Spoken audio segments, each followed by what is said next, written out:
Puji Tuhan. Saudara, kita akan masuk dalam firman Tuhan langsung karena masih ada banyak acara. Kita akan perhatikan baik-baik dalam firman Tuhan. Sebelumnya mari kita akan bicara tentang bunga merah, ya, saudara.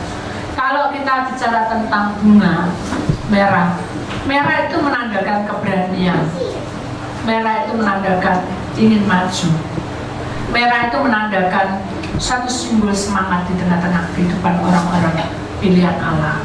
Biarlah kita mengimani bahwa merah di atas segala-galanya. Di mana Tuhan sudah membasuh hidup kita, Tuhan sudah menebus kita dengan darahnya yang merah. Amin. Kita akan perhatikan satu firman Tuhan, saudara, di dalam satu ayat. 1 Petrus pasal 2 ayat 23a. Ketika ia dicaci maki, ia tidak membalas dengan mencaci maki. Ketika ia menderita, ia tidak mengancam. Saudara, marilah kita perhatikan mengapa di sini ada burung dan ada salib di tengah-tengah. Itu melambangkan tentang pengorbanan, saudara. Dari kehidupan kita, saudara, spiritual, dari kehidupan kita, perjalanan kita sebagai orang-orang pilihan Allah, kita tidak hanya berpangku tangan, berdiam diri, tidak, tapi kita harus bergerak dengan semangat. Kalau perlu, kita berlari lebih cepat. Kenapa? Karena ini adalah akhir zaman, ya, saudara kasih. Dimana kita harus tahu bahwa di dalam dunia prosesnya, saudara, sudah diberikan bayang-bayang. Apa bayang-bayang yang dunia berikan? Bayang-bayang ketakutan, bayang-bayang kekhawatiran, bayang-bayang kegelisahan, bayang-bayang ketidaksukaan, bayang-bayang pemberontakan. Nah, inilah dunia. Tapi kita sebagai orang pilihan Allah, kita harus memiliki apa ini? Salib. Dan salib ini tidak boleh terpisah, harus menyatu. Nah, yang disebutkan menyatu ini adalah satu bagian, satu hati, satu pikir, satu jiwa. Di mana kehidupan kita di sini adalah Allah, di sini Tuhan Yesus. Inilah tubuh kita, inilah roh kita, dan inilah jiwa kita. Jadi ini adalah salah satu bagian. Dan di tengah-tengah ini, saudara, inilah Roh Kudus memelihara hidup kita. Kemudian di luarnya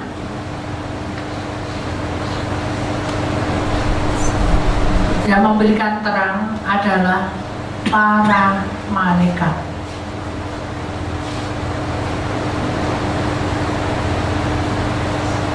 Nah, sebetulnya manusia ini sudah dijagai padat dalam arti tidak ada Allah, ada Tuhan, ada Roh Kudus, ada para malaikat.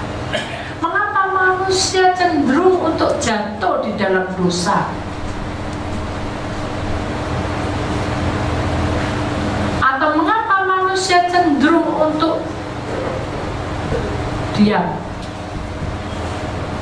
tidak bertumbuh? Atau ada lagi, mengapa manusia putus asa? Nah, inilah yang harus kita bahas malam ini, dosa.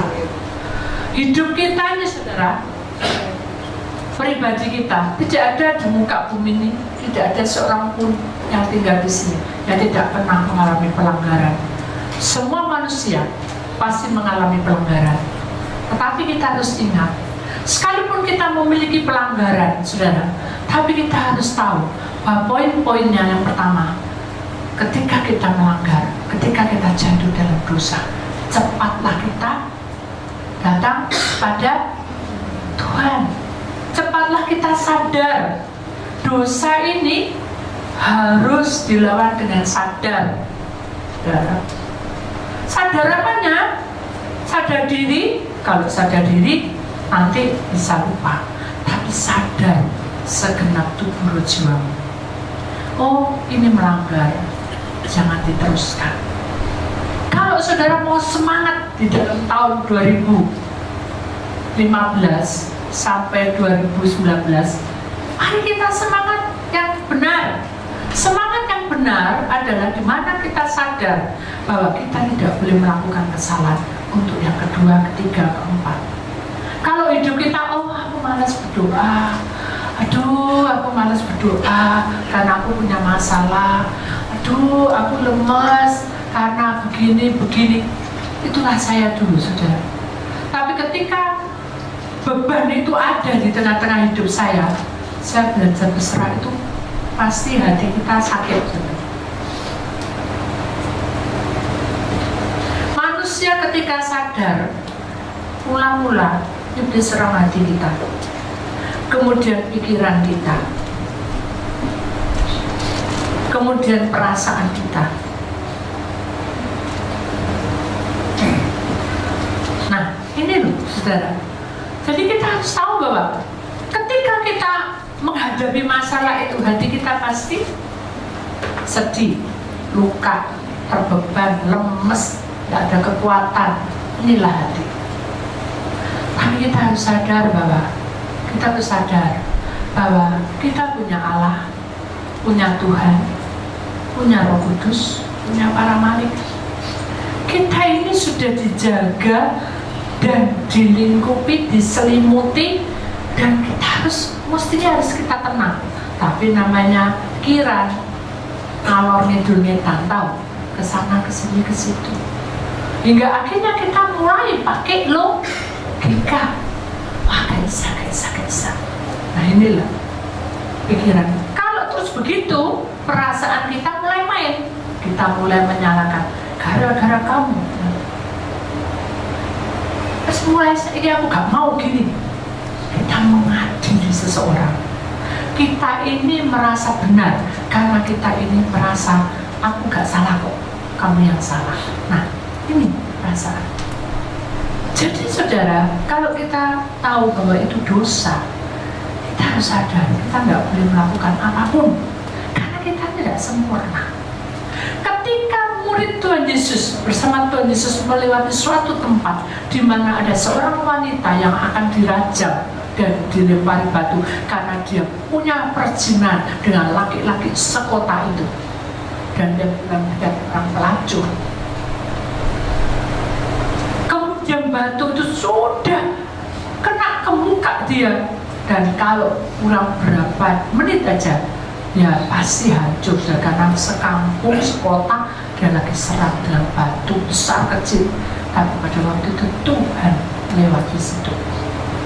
Dan pada waktu lewat, apa kata Tuhan?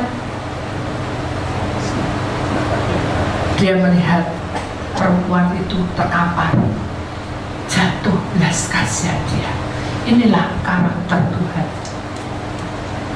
Hatinya lemah lembut, putih bersih, tidak bernoda. Kemudian dia berkata kepada Allah, bilang sama Bapak, apa yang harus aku lakukan? Kemudian rohnya bicara, berkatalah lidah bibirnya. Ketika memandang perempuan itu iba, langsung dia memandang orang-orang yang melempari batu. Pada saat batu mau dilempar, pandangan Tuhan masuk bukan kekuatan magic, hisop, berhenti. Bukan. Tuhan tidak punya magic. Tuhan tidak punya sesuatu yang membuat seperti disulap. Bukan. Tapi Tuhan mengeluarkan aura, mengeluarkan cinta kasihnya dengan tulus, dan dia betul-betul mencintai perempuan itu, bukan jatuh cinta, tapi belas kasih. dipandangnya orang yang melempar batu itu satu persatu. Batunya dilempar, dilepaskan. Ada yang gini, diturunkan. Mengapa? Mengapa? Ada kuasa apa ketika dipandang aja sudah turun? Mengapa?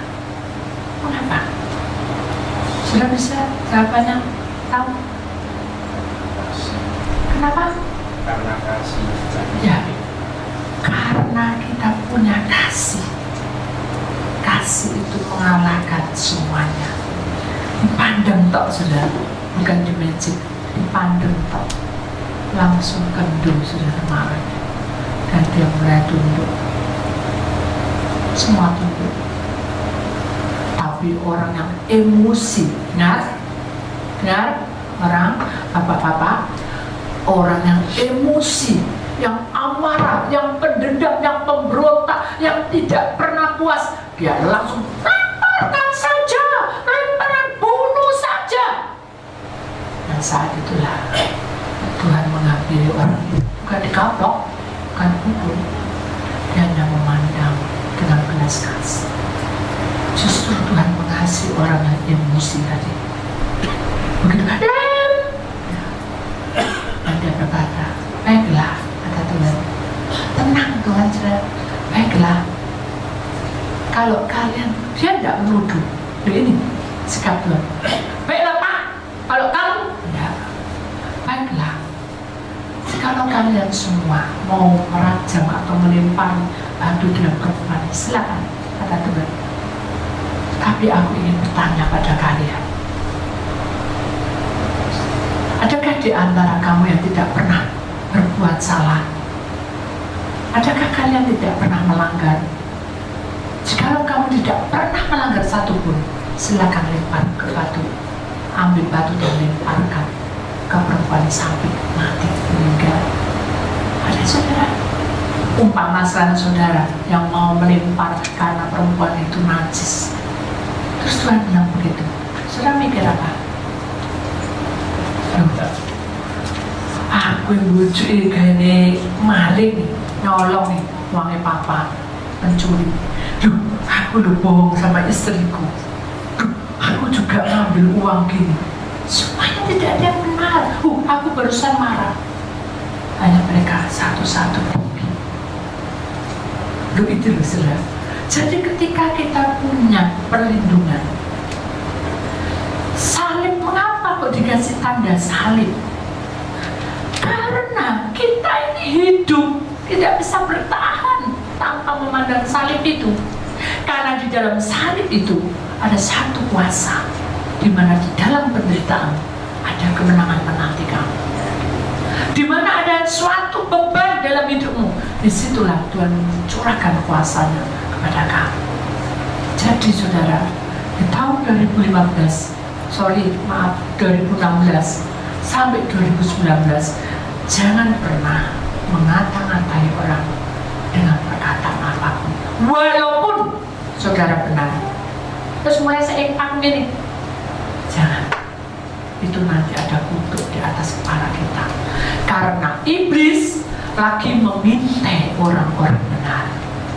Dan dia tahu betul kelemahan kita apa.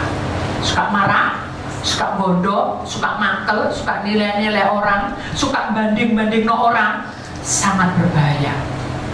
Karena itu iblis suka, dia akan mengadu domba dengan si A dan si B, merasa si A yang benar, si B yang elek, merasa si B yang benar, si A yang elek.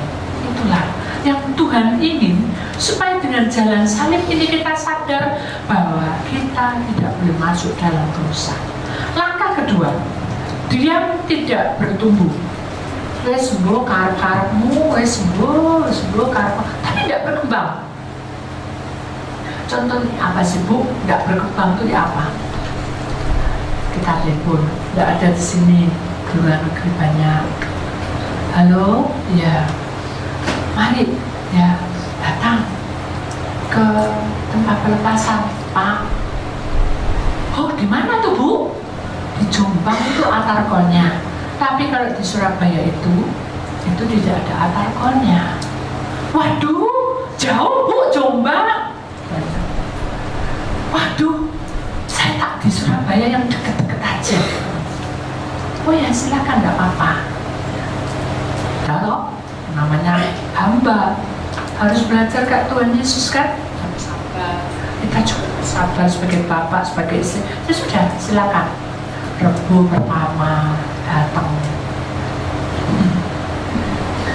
Ya, Rebu kedua, Rebu ketiga, Rebu keempat, Rebu kelima. Mas, saya bingung. Orang ini kenapa kok marah dengan saya? Hanya saya diem. Banyak orang kan tidak mungkin. Ini kamu marah ada apa? Tidak mungkin deh. Tak dino kan lupa sudah. Orang ini siapa? Sampai kadang ini pun ambil. Orang ini dari lupa sudah. Hanya dia ngebel SMS. Kenapa Tuhan tidak menjawab doa saya? Saya sudah pelepasan itu kurang lebih 12 kali.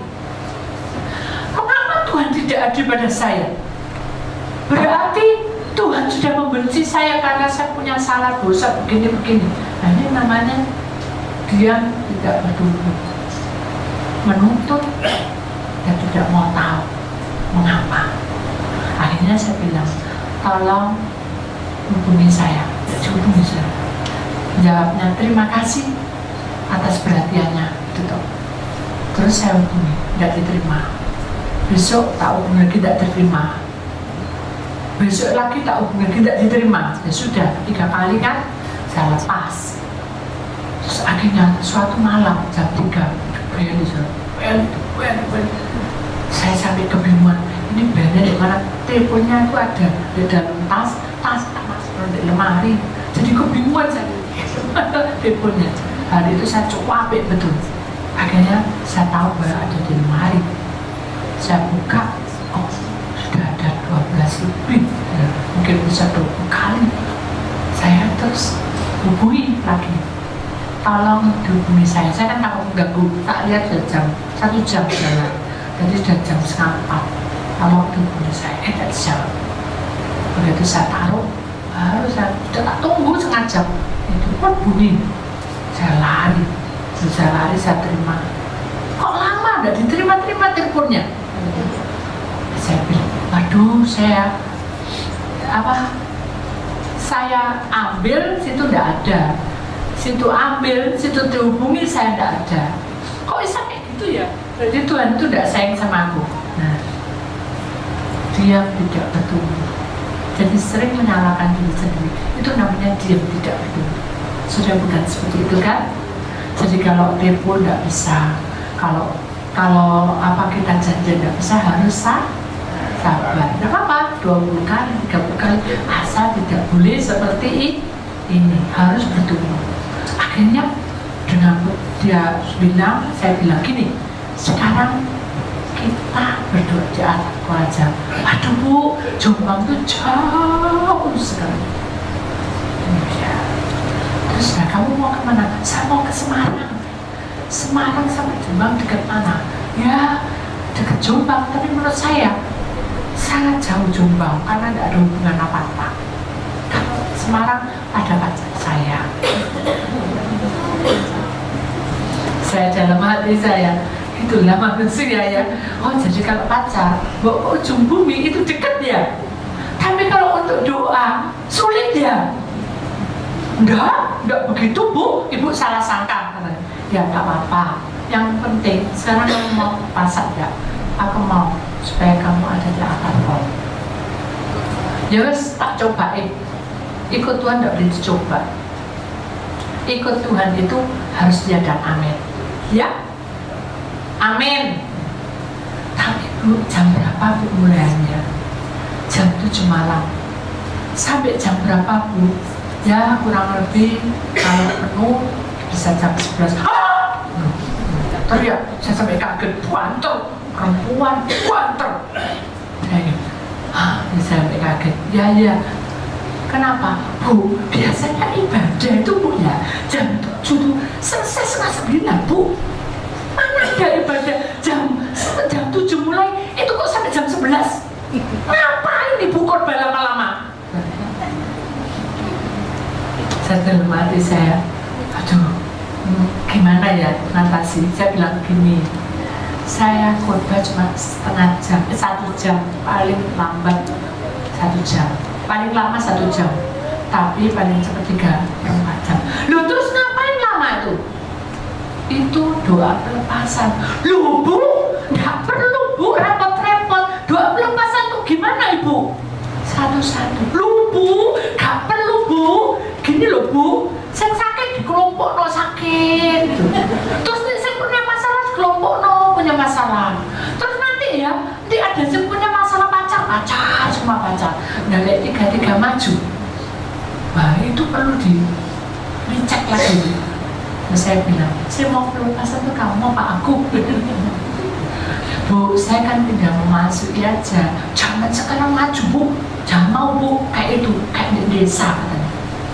Dalam hati saya, Tuhan yang suruh. Kita harus bertumbuh, harus berkorban. Amin. Walaupun orangnya umatnya 1000, Tuhan suruh satu-satu. Masa kita tidak mau? Kita mau bertumbuh, harus berkorban. Saya bilang gitu. Kalau jemaatnya 1000 Bu, gengken Bu, tanganku Bu. Memangnya kamu pernah pelayan? Saya Bu pelayanan pendeta terkenal habis itu. Saya bilang, sekarang kalau kamu sudah ikut dengan mereka, apa hasilnya? Nggak pernah pasrah. Tapi dulu tuh dia memberi sesuatu masukan saya. Ternyata dia bilang nggak pernah puasa. Namanya nggak pernah puasa itu siapa? Saya Bu. Saya punya mama. Terus kamu sekarang udah makan? Tuhan tuh baik. Belum Bu. Terus kemarin malam? Belum Bu. Lah kenapa? Saya tengkar sama pacar, kok bisa? Ya, kok bisa? Masa iya Bu? Gak kroso ya aku katanya. Kadang saudara, puasa itu disepele no. Kalau disepele, dianggap remeh. Tapi kalau pikiran, gak makan bulan ini gak kroso, itu enggak. Saya bener sih mana saudara? Mengikut Tuhan puasa, bilang mai umat punya asam lambung tinggi. Tapi kalau punya masalah sampai 2 hari tidak makan, sing salah siapa? Kalau pergi ke dokter, asam lambungmu naik, sing salah siapa? Karena kita diam tidak bertumbuh. Jangan mau ya, ini hari Imlek kita harus penuh dengan semangat. Amin. Kita harus merubah kebiasaan kita yang diam tidak bertumbuh. Harus semangat, siap melayani, maju, jangan maju, aduh mundur lagi, maju, aduh mundur lagi. Ini gimana ini kayak gini nih? Ya, kalau di atas sana kalau marah, mungkin Allah marah bisa diserang kita. Tuhan bisa jegal kita. Tuhan itu loh menunggu dengan setia. Loh kok mundur lagi nak? Tidak mau. Apa mesti tidak menepati janjinya? Nggak ada apa. Tahu ya, dulu kalau pengurapan yes, sekarang aduh nggak ada waktu buatku, sudah berbeda Bu titiknya. Kenapa kecewa? Karena memandang manusia. Kalau memandang Tuhan, oh ya berarti belum waktunya. Amin. Belum waktunya ya apa Bu? Ini ada yang gremeng. Mas setengah tahun, guru waktunya belum. Nah saya lupa saudara. Saudara kalau ingat nama saya, kan bisa nanti dijadwal. Oh awas ya. Begitu sampai, mundur lagi 2 bulan. Cek no sebulan. Ya. Diam tidak bertumbuh. Jangan ke situ. Amin. Tahun ini 2016 sampai 2019 apapun yang terjadi pada hambanya tetap semangat. Tetap semangat. Semangat tuh ya. Jangan memandang manusianya. Ini baru beberapa. Kalau Tuhan kirim sampai berapa ribu, saudara bagaimana? Lo keter bu, sing lawas bu, mateng bu, wes menghilang semua bu. Loh, sudah kok jadi anak kecil terus? Sudah mau jadi orang dewasa? Kalau anak kecil Austin sudah, maaf ya, Austin itu kan masih 1,5, 1,8 kan dia jalannya masih gitu saudara, jalannya tuh begitu saya pegang tangannya saudara ya, dipegang aja sini, ini contoh, pegang ya, tahu saudara, dilihat saya, kepat mau saudara, jualan, saya ini kan jatuh, takut tuh saudara, kan dia masih kecil, jerumup ya apa, hei, kamu nanti jerumup, nggak mau. Lalu saya bilang, no, saya bisa nekat, no. Oh, nerang no, aku mau jalan dewe, aku mau jalan sendiri kok tidak boleh, aku mau belajar. Itu Austin saudara, mau jadi dewasa. Lalu Isa di tempat seberangan tuh mau ke AW, jalan sendiri maunya, pegang tidak mau, banyak mobil saudara. Masa kita mau kalah sama Austin? Ya, maunya dipegangi sama Bu Didi terus, ayo ikut, kan enggak toh, harus lepas menjadi dewasa. Saudara ikut Tuhan berapa tahun, harus menjadi dewasa, jangan diam tidak bertumbuh. Amin. Ingat ya, berjanjilah pada Tuhan nanti waktu terima, ada angpau, ada ayat mas, ada doa. Disitulah saudara akan terjawab semua. Saudara, kepentingan saudara, keperluan saudara. Tuhan itu tidak ingin kita tidak bertumbuh. Jadilah bertumbuh, karena Tuhan ingin kita menjadi indah di pemandangannya. Kemudian putus asa. Kita tahu putus asa? Ketika masalah besar, saudara. Ketika suami saya tidak ada, dipanggil Tuhan, saya putus asa. Secara logik, putus asa. Kenapa? Karena kalau pergi selalu berdua. Ada Bu Titi, ada Pak Yan. Ada Pak Yan, ada Bu Titi. Itulah saya. Begitu sudah pergi, sudah ada Bu Titi, tidak ada Pak Yan. Jadi saya kalau makan, pada saat saya pernah makan di sini, saya jadi ingat, saya bilang, saya dulu pernah makan di sini sama Konya. Jadi saya.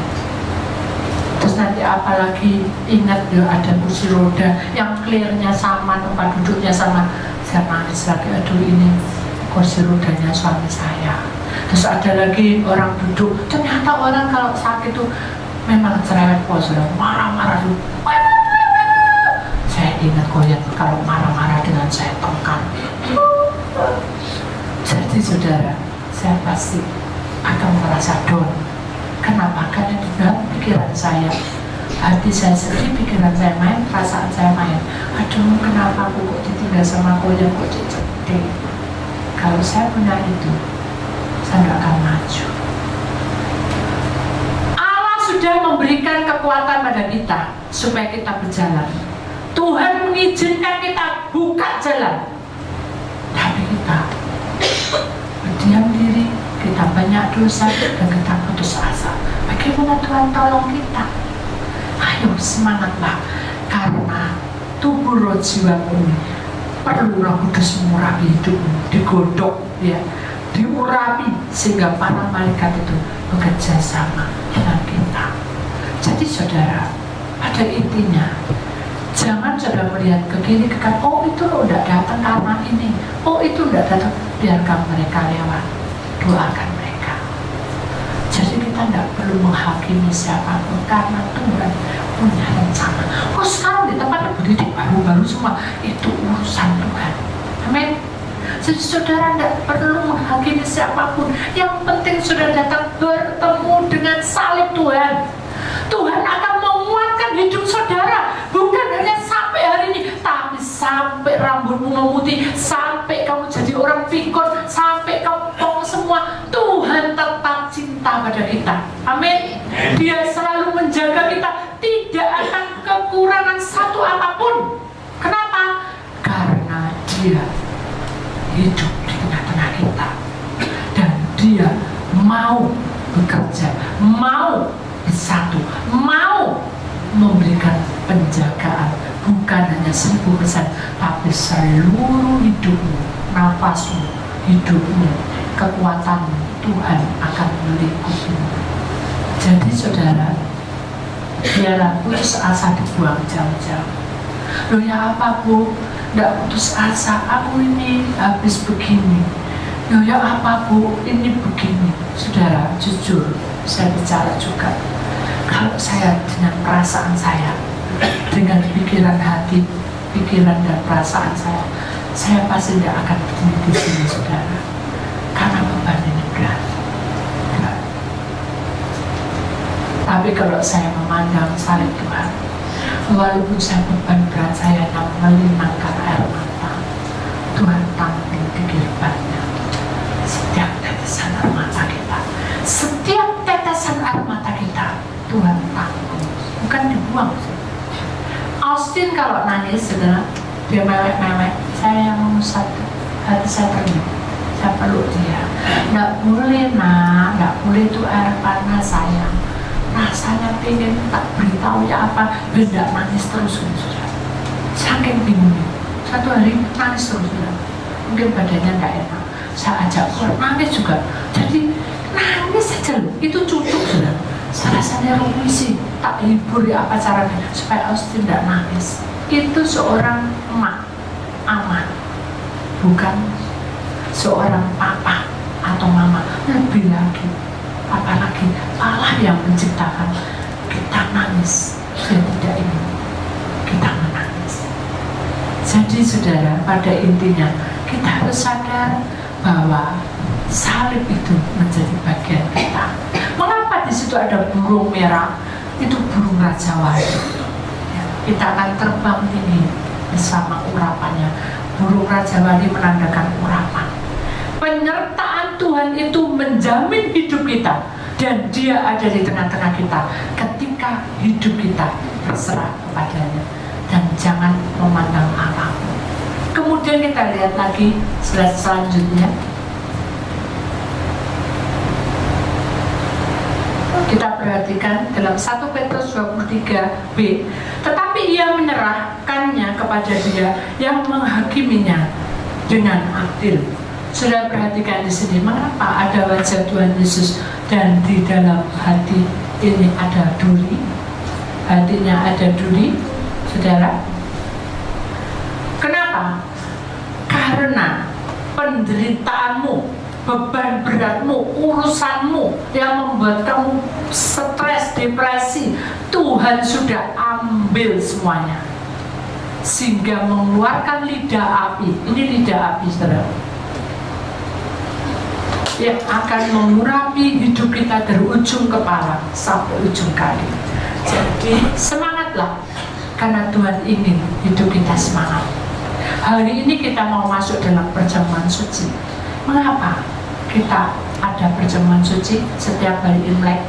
Karena kita sadar di tahun yang baru ini, biar kita belajar, saudara, untuk menerima kenyataan ini seperti jalan salib Tuhan. Mengapa Tuhan katakan ada gambaran roti dan anggur? Roti adalah lambang tubuh Kristus yang sudah hancur karena perbuatan pelanggaran kita. Dosa kita ditanggung, diam tidak bertumbuh ditanggung, putus asa ditanggung, supaya kita hidup benar dan masuk kerajaan surga selama-lamanya. Mengapa kita pakai anggur? Anggur melambangkan darah Tuhan yang sudah mengalir merah, melambangkan penebusan yang kudus dan sakral, di mana tidak ada di dunia ini yang mau rela berkorban untuk nyawa kita kecuali Tuhan Yesus Kristus. Mari saudara, kita imani bahwa firman Tuhan pada malam hari ini menerangkan kita bahwa Tuhan ada di pihak kita. Di akhir zaman ini ada banyak hal yang terjadi, saudara, yang di luar nalar kita. Tapi ketika kamu serahkan hidupmu, bebanmu pasti diangkat. Amin. Perkaramu pasti diberikan pertolongan, dan apapun penyakitmu pasti Tuhan berikan kesembuhan. Dan